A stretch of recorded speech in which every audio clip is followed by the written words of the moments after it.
Welcome to the smart political world channel. Dear students, आज का हमारा टॉपिक है लोकतंत्र के परिणाम अर्थात आउटकम्स ऑफ डेमोक्रेसी। आज के टॉपिक के ऊपर चर्चा करने से पहले मैं आप लोगों को बता देना चाहती हूँ कि वैसे तो ये टॉपिक 10th क्लास के लिए स्पेशल है, बट अदर क्लासेस के लिए भी ये उतना ही इम्पोर्टेंट है। हम लोकतंत्र के ऊपर 10th क्लासेस में काफ़ी अधिक चर्चा कर चुके हैं। हमने बताया कि लोकतंत्र शासन प्रणाली क्या होती है, इसके अर्थ और परिभाषा के बारे में भी हमने डिस्कस किया है। साथ ही साथ हमने लोकतंत्र एवं विविधता नामक एक चैप्टर पढ़ा है जिसमें काफ़ी विस्तृत रूप से लोकतंत्रीय शासन प्रणाली के बारे में समझाया गया है। इसी प्रकार से लोकतंत्र में धर्म, जाति और लैंगिक मसलों के बारे में भी हमने काफ़ी चर्चा की है और आज का टॉपिक भी हमारा लोकतंत्र से ही रिलेटेड है। आज के टॉपिक के अंतर्गत हम अध्ययन करेंगे कि लोकतंत्रीय शासन प्रणाली जो अपनाई है उसके क्या परिणाम निकले हैं, साथ ही साथ क्या लोकतंत्रीय शासन प्रणाली एक सबसे अच्छी शासन प्रणाली है या इसका दिनों दिन महत्व क्यों बढ़ता जा रहा है, क्या इसमें भी अन्य शासन प्रणालियों की अपेक्षा कुछ कमियां हैं, लोकतंत्रीय शासन प्रणाली का क्या महत्व है और इसे किस प्रकार से सफल बनाया जा सकता है। इन सभी बातों के बारे में हम विस्तार से अध्ययन करेंगे। और अब देखते हैं हम लोकतंत्र के परिणाम। देखिए, इसका शीर्षक देखने से हमें महसूस होता है कि आखिर हम इस शीर्षक के दौरान किन बातों का अध्ययन करने जा रहे हैं।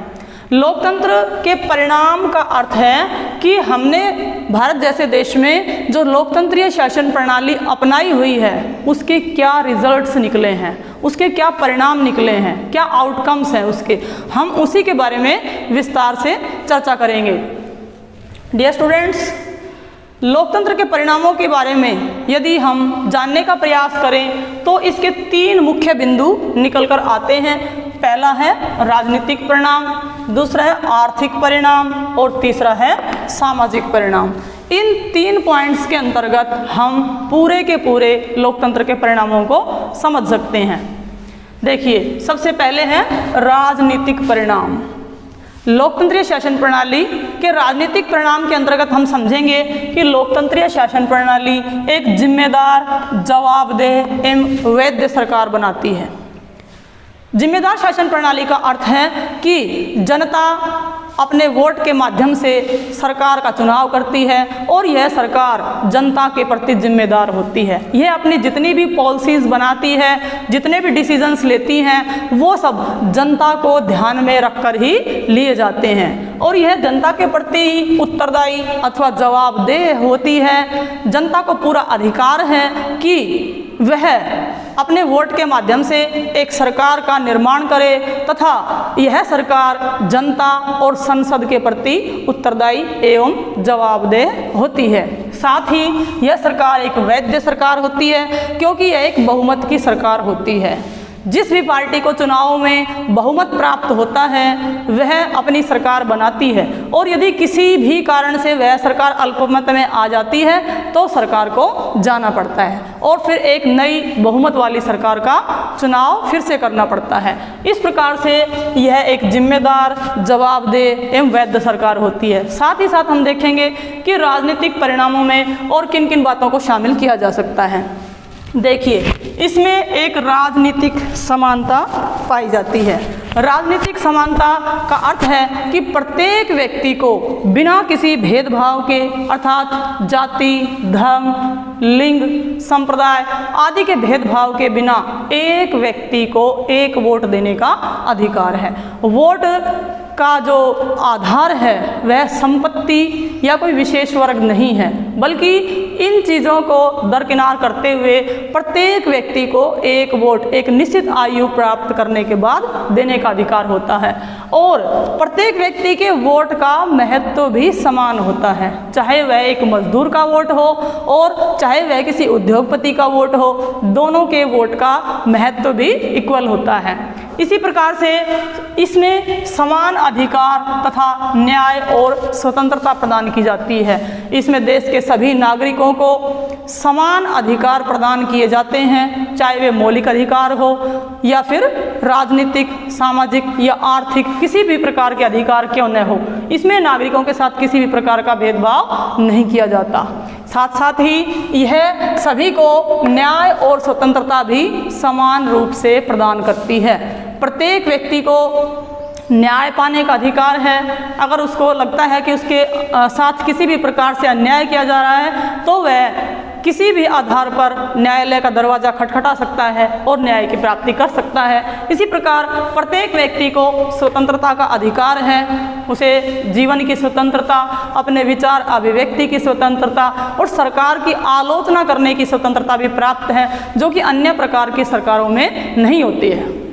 इसी प्रकार से इसमें अगला पॉइंट हम बता सकते हैं स्वतंत्र तथा निष्पक्ष चुनाव। लोकतंत्र शासन प्रणाली में एक निश्चित अवधि के पश्चात, किसी देश में 4 वर्ष तो किसी में 5 वर्ष की अवधि निश्चित की गई है, लगातार चुनावों का आयोजन किया जाता है, जो कि बहुत ही फेयर इलेक्शन होते हैं, निष्पक्ष होते हैं। उनमें किसी प्रकार की दखलंदाजी या भेदभाव नहीं किया जाता है, कोई गड़बड़ या भ्रष्टाचार नहीं किया जाता है और चुनाव के द्वारा ही सभी लोग मिलकर के अपनी सरकार का निर्माण करते हैं। इसी प्रकार नीति निर्णयों पर खुली बहस। लोकतंत्रीय शासन प्रणाली ही एक ऐसी शासन प्रणाली है जिसमें किसी भी निर्णय को लेने से पहले उसके ऊपर एक खुली बहस होती है, डिबेट होती है, वाद विवाद होती है। यही कारण है कि इसमें निर्णय छनकर के सामने आते हैं। भले ही निर्णय लेने में कुछ देर लग सकती है, परंतु इसमें निर्णय प्रायः सटीक होते हैं, जो सही समय पर लिए जाते हैं। और इसी तरह से बहुमत का निर्णय, लोकतंत्रीय शासन प्रणाली हमेशा बहुमत का निर्णय होती है। जो दल चुनाव में बहुमत प्राप्त करता है उसी की सरकार बनती है, या जब हम कोई प्रस्ताव पास करते हैं तो उसके ऊपर भी बहस होती है, फिर से उसके ऊपर से जनमत जाना जाता है, वोट डालने वाले लोगों का बहुमत गिना जाता है और जब प्रस्ताव के पक्ष में बहुमत आता है तभी वह प्रस्ताव पास समझा जाता है और उस निर्णय को लागू किया जाता है। दूसरा इसका पॉइंट है आर्थिक परिणाम। आर्थिक परिणाम के अंतर्गत जो शासन प्रणाली है यह आर्थिक समृद्धि और विकास के लक्ष्य को सामने रखकर चलती है। सरकार जनता के आर्थिक विकास के लिए योजना बनाती है। जो योजनाएं योजना आयोग या अब नीति आयोग के माध्यम से बनाई जाती हैं, ये आयोग पहले देश के संसाधनों का अनुमान लगाते हैं तथा फिर ये देखते हैं कि किस क्षेत्र का कितना विकास करना बाकी है और इस बात को ध्यान में रखते हुए वो अपनी विकास योजनाएं बनाती है। साथ ही साथ गरीबी व असमानता में कमी, इस सरकार का मुख्य लक्ष्य जन कल्याण होता है। अपनी नीतियों को बनाते समय जन कल्याण को ध्यान में रखा जाता है ताकि गरीबी को दूर किया जा सके तथा लोगों में अमीरी व गरीबी की असमानता को घटाया जा सके। अतः लोकतंत्र शासन प्रणाली जो आर्थिक परिणाम है उनके अंतर्गत किन किन कार्यों को ध्यान में रखते हुए करती है। नंबर 1, जन कल्याण एवं सामाजिक आर्थिक समानता। लोकतंत्रीय शासन प्रणाली इस बात पर विशेष ध्यान देती है कि जन कल्याण लोगों का अधिक से अधिक हो सके, जनता का हित हो सके तथा उसकी नीतियों में जन कल्याण को विशेष महत्व दिया जाता है ताकि देश में से सामाजिक एवं आर्थिक असमानता को कम किया जा सके और समानता की स्थापना की जा सके तथा वस्तुओं, आय, अवसरों की समानता।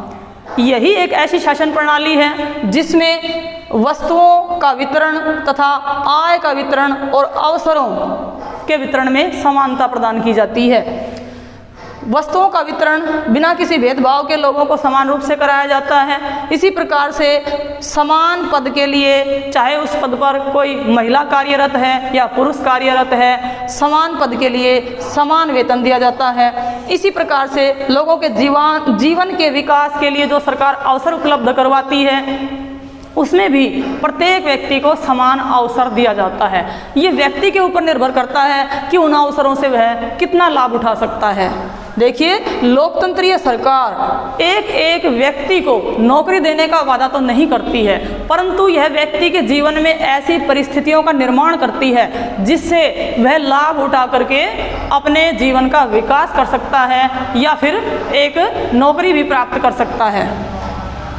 इसके अलावा धनी व शक्तिशाली को विशेष अधिकार इस शासन प्रणाली में नहीं होते हैं। यहाँ प्रत्येक व्यक्ति, चाहे वो धनी हो, निर्धन हो या फिर कमजोर हो या शक्तिशाली हो, किसी को भी अधिकार देने में भेदभाव नहीं अपनाया जाता है। यहाँ पर सभी व्यक्ति समान समझे जाते हैं। अपने जीवन का आर्थिक विकास करने के लिए सभी को सरकार के द्वारा क्रिएट की गई परिस्थितियों से लाभ उठाने का अवसर समान रूप से मिलता है। अतः प्रत्येक व्यक्ति अपने जीवन का समान रूप से विकास कर सकता है। इसका तीसरा पॉइंट है सामाजिक परिणाम। जिस तरह से राजनीतिक और आर्थिक क्षेत्र में ये परिणाम निकल करके आए हैं, इसी तरह से सामाजिक परिणाम के अंतर्गत हम देख सकते हैं कि सामाजिक विविधता में सामंजस्य। हम देखते हैं कि लोकतंत्रीय समाज में अनेक जाति, धर्मों, वर्गों, लिंग और अनेक विचारों और संस्कृतियों के लोग रहते हैं और उन सब लोगों की संस्कृति भिन्न भिन्न होती है। उनके इष्ट देवता भी अलग अलग होते हैं, उनके जीवन के तौर तरीके, रीति रिवाज, उनके तीज त्यौहार भी अलग अलग होते हैं। अतः उनके विचारों में भिन्नता पाया जाना अनिवार्य है। लेकिन लोकतंत्रीय शासन प्रणाली एक ऐसी शासन प्रणाली है जिसमें विविधता में भी एकता, सामंजस्य स्थापित करने का प्रयास किया जाता है। सभी वर्गों के, सभी धर्मों के लोगों के विचारों का सम्मान किया जाता है। उनको अपने तरीके से अपने जीवन जीने का अवसर प्रदान किया जाता है और साथ ही साथ सभी वर्गों में टकरावों को कम से कम किया जाता है और साथ ही साथ सद्भावनापूर्ण जीवन जीने का भी अवसर उपलब्ध करवाया जाता है, ताकि सभी लोग समाज में मिलजुल करके अपने हितों को प्राप्त कर सके तथा उनमें जन संघर्ष कम से कम हो सके। और सामाजिक परिणाम के अंतर्गत हम देखते हैं कि सरकार, लोकतंत्रीय सरकार व्यक्ति की गरिमा को बनाए रखती है, वह व्यक्ति की गरिमा का सम्मान करती है। व्यक्ति अपने अधिकारों का अपनी मन मर्जी से उपयोग करता है, साथ ही साथ उसे सरकार की आलोचना करना तथा अपने विचार अभिव्यक्त करने की भी स्वतंत्रता प्रदान की गई है। अतः व्यक्ति लोकतंत्रीय शासन प्रणाली में गौरव महसूस करता है, उसे किसी प्रकार की मानहानि नहीं पहुंचाई जाती है। साथ ही नागरिक समानता, सभी नागरिकों को चाहे वे किसी भी वर्ग से संबंधित क्यों न हो, एक समान समझा जाता है। किसी भी जाति का हो, चाहे वह धनी हो, निर्धन हो, नागरिकों में किसी प्रकार का भेदभाव नहीं किया जाता है। साथ ही साथ सामाजिक टकरावों की कम संभावना होती है लोकतंत्र शासन प्रणाली में, क्योंकि सभी वर्गों को अपने अनुसार जीवन जीने की स्वतंत्रता प्रदान की गई है। सभी को समान अधिकार भी प्रदान किए गए हैं और मौलिक अधिकार भी सबको समान रूप से प्रदान किए गए हैं। इसलिए सामाजिक टकरावों की संभावना बहुत ही कम हो जाती है। जैसे कि इसको हम एक उदाहरण के लिए समझ सकते हैं कि हमारी सरकार ने उड़ीसा में एक ऐसा मंदिर था जिसमें दलित वर्ग के लिए मंदिर में जाने का अलग मार्ग था तथा गैर दलित वर्ग के लिए मंदिर में जाने का दूसरा मार्ग था। लेकिन सरकार ने अब इस बात को वहाँ पर समाप्त कर दिया है और दोनों वर्गों के लिए, दलित एवं गैर दलित वर्ग के लिए एक ही मार्ग से अंदर जाने का प्रावधान किया है। अतः इस प्रकार से सामाजिक टकराव की संभावना इस प्रकार की शासन प्रणाली में कम होती है। साथ ही कमज़ोर वर्गों को समान अधिकार, समाज के जितने भी कमज़ोर वर्ग हैं, चाहे वो दलित वर्ग हैं, महिला वर्ग हैं या फिर मजदूर वर्ग हैं, उनके लिए सरकार अधिक से अधिक योजनाएं बनाती हैं तथा उनको भी उनके जीवन के विकास के समान अवसर प्रदान करती है। महिलाओं को भी देखिए, जो कि शारीरिक रूप से पुरुष वर्ग की अपेक्षा कमज़ोर समझा जाता है, आज भारत में जहाँ पर लोकतंत्रीय शासन प्रणाली अपनाई गई है, महिलाओं को सेना में भी पद दिए गए हैं, सेना में भी महिलाओं की भर्ती की जा रही है। अतः उन्हें भी समान अवसर प्रदान किए जा रहे हैं। इसी तरह से सामाजिक समानता, लोकतंत्र शासन प्रणाली में सामाजिक समानता पर विशेष ध्यान दिया जाता है। सभी वर्गों को समान समझा जाता है ताकि वे सभी मिलजुल करके एक स्वस्थ समाज का निर्माण कर सकें और सभी को आगे बढ़ने के अवसर प्रदान होते रहे। इसी तरह से लोकतंत्र शासन प्रणाली में एक और बात भी पाई जाती है, जो है पारदर्शिता, ट्रांसपेरेंसी। पारदर्शिता का क्या अर्थ है? एक ऐसी प्रक्रिया है जिसमें से लोकतंत्र शासन प्रणाली में जितने भी निर्णय लिए जाते हैं वो एक उचित प्रक्रिया के अनुसार लिए जाते हैं। इसमें भ्रष्टाचार कम से कम होता है तथा लोगों को ये जानने का अधिकार होता है कि जो निर्णय लिया गया है वो किस प्रक्रिया के द्वारा लिया गया है, और निर्णय लेने की जो प्रक्रिया है वो हमारे संविधान में लिखित है। देखिए डियर स्टूडेंट्स, आज लोकतंत्र का ज़माना है। आज दुनिया के 100 से अधिक देश अपने अंदर लोकतंत्रीय शासन प्रणाली को फॉलो करने का दावा करते हैं। इन देशों के अंदर एक अपना संविधान होता है, उसमें उस देश के नियम और कानून लिखे होते हैं। साथ ही समय समय पर वहाँ पर रेगुलर इलेक्शन होते हैं जो कि निष्पक्ष होते हैं, और जनता को वोट का अधिकार होता है। जनता अपने वोट के माध्यम से अपने प्रतिनिधियों का चुनाव करती है तथा उनको निर्णय लेने का अधिकार सौंपती है। हम देखते हैं कि क्या 100 से अधिक देश लोकतंत्रीय शासन प्रणाली को अपना रहे हैं, और 1950 से 2000 के बीच में जितने ये 50 वर्ष हुए हैं इसमें भी हम देखते हैं कि अधिकतर देशों ने लोकतंत्रीय शासन प्रणाली को अपनाया है। तो आइए देखते हैं कि लोकतंत्रीय शासन प्रणाली का दिनों दिन महत्व क्यों बढ़ता जा रहा है। इसके लिए हम देखेंगे कि लोकतंत्रीय शासन प्रणाली में जनता का शासन होता है। लोकतंत्रीय शासन प्रणाली में सरकार का निर्माण जनता करती है। लोकतंत्रीय सरकार जनता के लिए तथा जनता के द्वारा सरकार होती है, जिसमें लोग अपने लिए स्वयं प्रतिनिधियों का चुनाव करते हैं और अपने अधिकार उनको सौंपते हैं। साथ ही साथ यहाँ पर जनता की प्रभुसत्ता होती है। लोकतंत्रीय शासन प्रणाली में ना ही तो कोई पद अधिकारी या फिर संविधान संप्रभु होता है, ना ही कोई व्यक्ति या राजनीतिक दल संप्रभु होता है, बल्कि स्वयं जनता संप्रभु होती है। जनता अपने प्रतिनिधियों का चुनाव करके उन्हीं को निर्णय लेने का अधिकार सौंपती है। अतः इसमें प्रभुसत्ता जनता के पास निहित है। जनहित, लोकतंत्र शासन प्रणाली हमेशा जनहित को ध्यान में रख करके कार्य करती है, जन कल्याण को ध्यान में रख करके कार्य करती है। अतः ये जनता का अधिक से अधिक कल्याण करती है और उसके साथ साथ ही अपने देश का विकास होता जाता है। जो ये गुण हैं ये अन्य शासन प्रणालियों में कम ही देखने को मिलते हैं। साथ ही समानता, न्याय व स्वतंत्रता इसका मूल अधिकार है। ये तीन चीज़ें, समानता, न्याय और स्वतंत्रता, लोकतंत्रीय शासन प्रणाली के आधार स्तंभ माने जाते हैं, जो कि अन्य शासन प्रणालियों में कहीं दिखाई नहीं देते हैं। सभी को समान समझा जाता है, सभी को न्याय प्रदान किया जाता है तथा सभी लोगों को स्वतंत्रता प्रदान की गई है।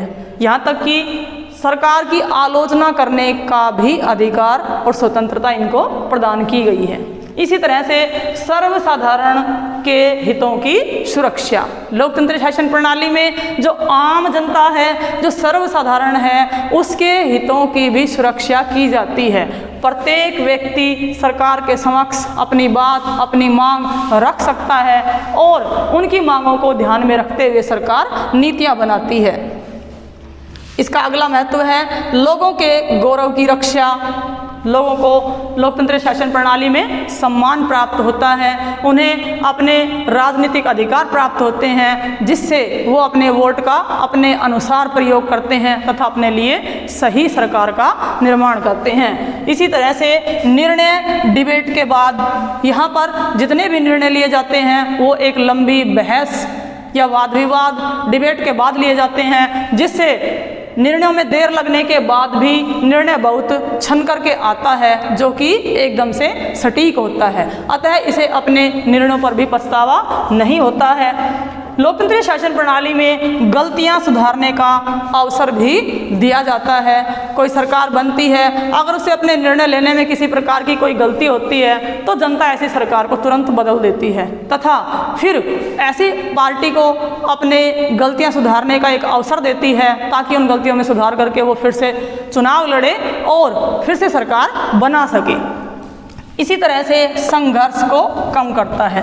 समाज के विभिन्न वर्गों में संघर्ष को लोकतंत्र शासन प्रणाली कम करने का मौका देता है। अन्य शासन प्रणालियों में यह गुण नहीं पाया जाता है। आइए देखते हैं कि लोकतंत्रीय शासन प्रणाली के अलावा और अन्य किस किस प्रकार की शासन प्रणालियां हैं? देखिए, इसके अलावा तानाशाही, साम्यवाद, निरंकुश तंत्र आदि शासन प्रणालियां भी विश्व में कई देशों में लागू हैं, लेकिन इतने सारे गुण अन्य किसी भी शासन प्रणाली में नहीं पाए जाते हैं। लेकिन इसका यह अर्थ तो नहीं है कि लोकतंत्रीय शासन प्रणाली कोई जादू की छड़ी है कि उसको घुमा दिया जाएगा और सारी की सारी समस्याओं का अंत कर दिया जाएगा। देखिए, सभी शासन प्रणालियों के अपने अपने गुण एवं अवगुण पाए जाते हैं, मेरिट्स एवं डीमेरिट्स होती हैं। इसी प्रकार से कुछ कमियां तो लोकतंत्रीय शासन प्रणाली में भी पाई जाती है। इसमें क्या क्या कमियां हैं? सबसे पहले तो आर्थिक असमानता को कम करने में नाकाम। लोकतंत्रीय शासन प्रणाली पर यह आरोप लगाया जाता है कि इसमें अमीर और अधिक अमीर होता जाता है तथा गरीब और अधिक गरीब होता जाता है, क्योंकि जितनी भी योजनाएं बनाई जाती है उनका जो गरीब वर्ग है उन तक फ़ायदा पहुंचने में काफ़ी समय लगता है और भ्रष्टाचार के अंतर्गत उनको अपना पूरा हिस्सा भी नहीं मिल पाता है। एक बार भूतपूर्व प्रधानमंत्री श्री राजीव गांधी ने सर्वे करवाया था कि हमारी जो जनता है, जो आम जनता है, उस तक कितना फ़ायदा पहुंच रखा है। तो उन्होंने सर्वे के दौरान पाया कि यदि सरकार से 1 रुपया चलता है तो आम जनता तक पहुंचते पहुंचते वो 6 पैसे बचता है, बाकी 94 पैसे बीच में ही भ्रष्टाचार की भेंट चढ़ जाते हैं। अतः जनता तक उसका फ़ायदा नहीं पहुंचता है।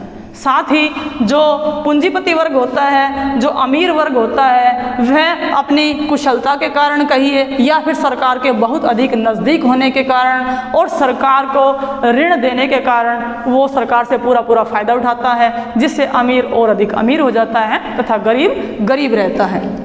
इसके ऊपर एक अन्य आरोप भी लगाया जाता है कि यह मूर्खों का शासन है, क्योंकि यहाँ पर वोट डालने का अधिकार शिक्षित और अशिक्षित सभी व्यक्तियों को समान रूप से दिया जाता है। अतः एक अशिक्षित व्यक्ति अपने वोट का प्रयोग सही तरीके से नहीं कर सकता है और वो अपने जैसे ही नेताओं का चुनाव करता है। अतः कहा जाता है कि लोकतंत्र मूर्खों के लिए तथा मूर्खों के द्वारा सरकार को कहते हैं। इसके ऊपर एक अन्य आरोप भी लगाया जाता है कि लोकतंत्रीय सरकार गुणों के स्थान पर संख्या को महत्व देती है। इसमें गुणों पर ध्यान नहीं दिया जाता है, बल्कि किसी भी प्रस्ताव पर जब वोटिंग होती है तो वोटों की संख्या को ही गिना जाता है और पक्ष में अगर ज़्यादा वोट पड़ते हैं तो चाहे वो सही निर्णय है या नहीं, लेकिन संख्या के आधार पर ही निर्णय लिए जाते हैं। यदि 60 मूर्ख व्यक्ति कहते हैं कि यह बात सही है और उसमें से 56 बुद्धिमान व्यक्ति कहते हैं कि ऐसा सही नहीं है, तो बुद्धिमान व्यक्तियों की बात नहीं मानी जाएगी, बल्कि उन 60 मूर्खों की बात को ही माना जाएगा। अतः यहाँ पर संख्या को अधिक महत्व दिया जाता है, जो कि सही नहीं है।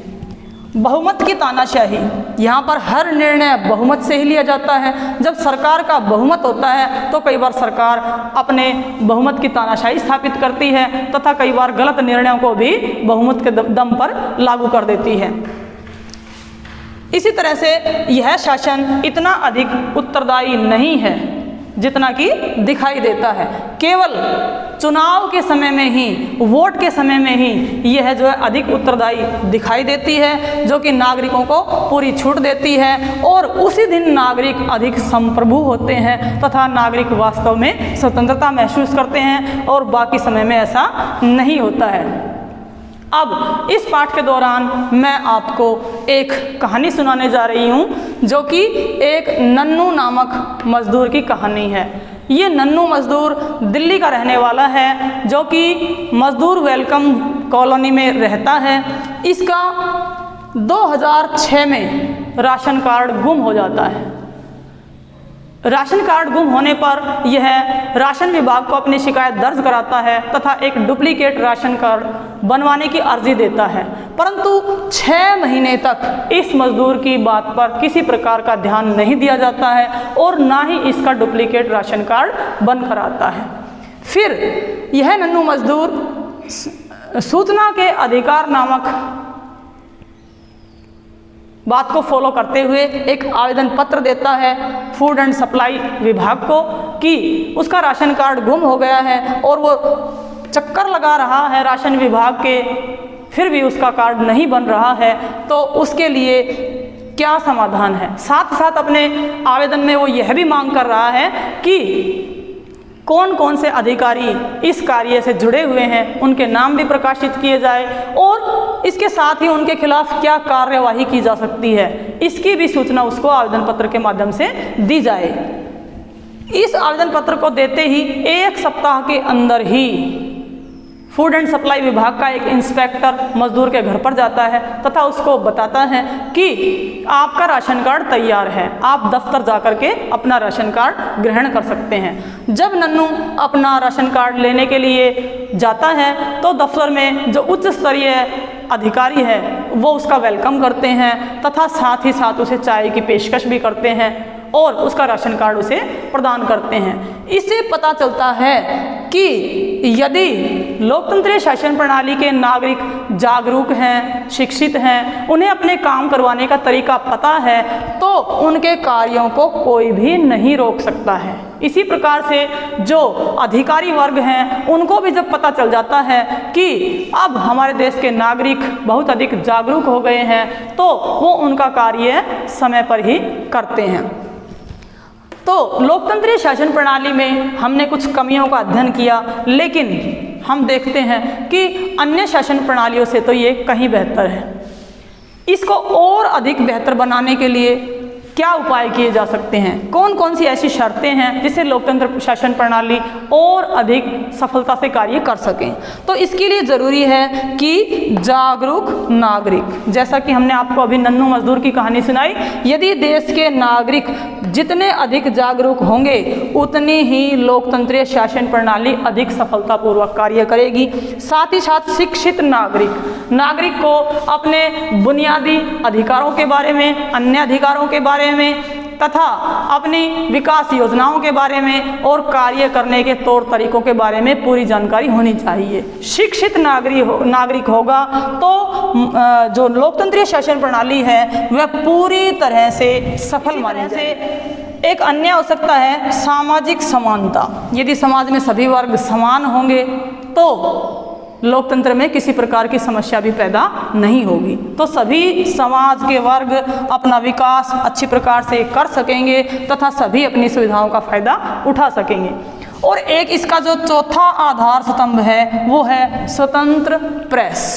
यदि किसी देश की प्रेस स्वतंत्र होती है, उस पर किसी प्रकार का सरकारी नियंत्रण नहीं होता है तथा वो सरकार की आलोचना व प्रशंसा समान रूप से करती है और सरकार की सारी योजनाओं को हूबहू जनता के समक्ष रखती है तथा जनता की मांगों को भी सरकार के समक्ष पहुंचाती है, वो निष्पक्ष रोल अदा करती है, तो निश्चित रूप से लोकतंत्रीय शासन प्रणाली सफल हो सकती है। कई बार हमारे सामने ये प्रश्न उठाया जाता है कि आर्थिक विकास के मामले में तानाशाही शासन प्रणाली लोकतंत्रीय शासन प्रणाली से कहीं बेहतर है। तो इसके उत्तर में मैं कहूँगी कि हाँ, क्योंकि तानाशाही शासन प्रणाली एक व्यक्ति या एक दल की सरकार होती है, उसमें निर्णय बहुत ही आसानी से और शीघ्रता से लिए जा सकते हैं, परंतु लोकतंत्रीय शासन प्रणाली में निर्णय एक लंबे वाद विवाद के बाद लिए जाते हैं, तो निर्णय लेने में देरी लग जाती है। अतः आर्थिक विकास के मामले में तानाशाही शासन प्रणाली को लोकतंत्रीय शासन प्रणाली से बेहतर कहा जा सकता है। इस प्रकार हम देख सकते हैं कि इस समय संसार में जितनी भी शासन प्रणालियाँ लागू हैं उनमें से जो लोकतंत्रीय शासन प्रणाली है वह एक बेहतर शासन प्रणाली है। यह नागरिकों के उनके जीवन के विकास के लिए सभी तरह के अवसर उपलब्ध करवाती है तथा नागरिकों का समान विकास करती है। और सबसे बड़ी बात है कि यह समाज की विभिन्नताओं को होने के बावजूद उनमें टकरावों को और संघर्ष को कम करती है, जिससे शांतिपूर्ण जीवन बिताया जा सकता है तथा नागरिक अपने आप को गौरवशाली महसूस करता है। आई होप आपको टॉपिक अच्छे से समझ में आ गया होगा और अब आप इसका एक स्क्रीनशॉट ले सकते हैं। इसके साथ ही ये चैप्टर समाप्त होता है और अब मिलते हैं अगले चैप्टर में। तब तक के लिए धन्यवाद।